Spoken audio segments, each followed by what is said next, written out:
Zabbuli eya 23. Zabbuli ya Dawudi. Mukama omusumba omulungi.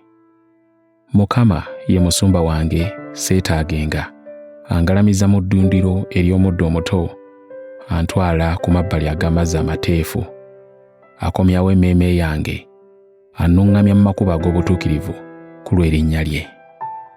Era newaakubadde nga ntambulira mu kiwonvu eky'ekisiikirize eky'olumbe, siritya kabi konna, kubanga gw'oli nange, oluga lwo n'omuggo gwo bye binsanyusa. Onteekerateekera ekijjulo ng'abalabe bange balaba, onsiiza amafuta ku mutwe, ekikopo kyange kibooze.